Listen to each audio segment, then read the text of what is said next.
welcome to my YouTube channel. The name is Timtoons. It's a Friday, so that means a new upload coming your way.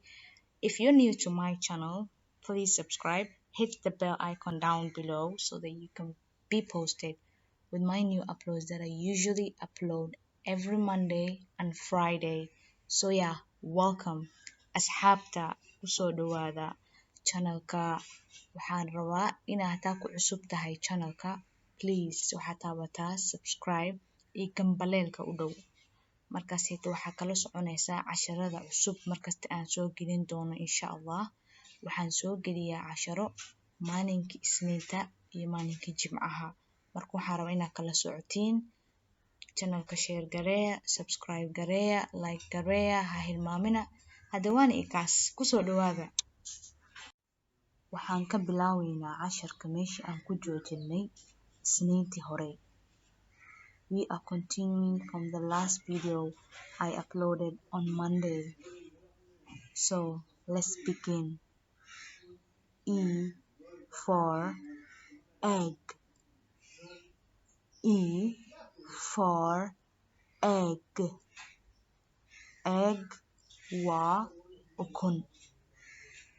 In Somali, egg waa ukun. Now you try it.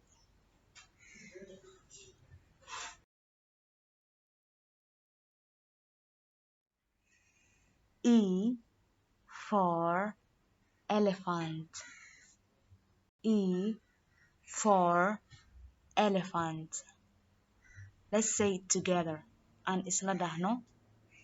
E for elephant.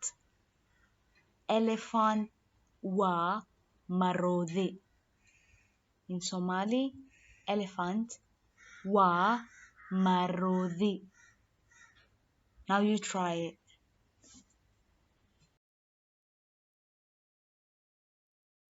F, letter F, my favorite letter.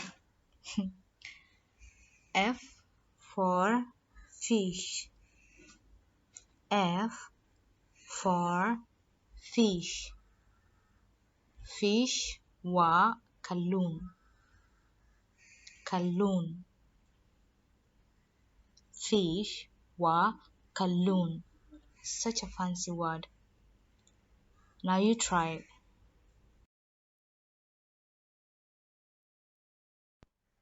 F for fox. F for fox. Fox. Fox waa dawaco. Fox waa dawaco. Try saying it with me, guys. Dawaco. Yes, that's how it's pronounced. I know it's hard, but try it with me. Dawaco. Fox waa dawaco. Now you try it.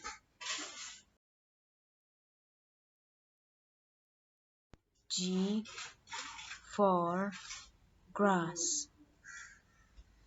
G for grass. Grass waa caws. Again, grass waa caws. Now you try it. G for goat. G for goat. Goat waa ari. Goat waa ari. Say it. Ari. Now you try it.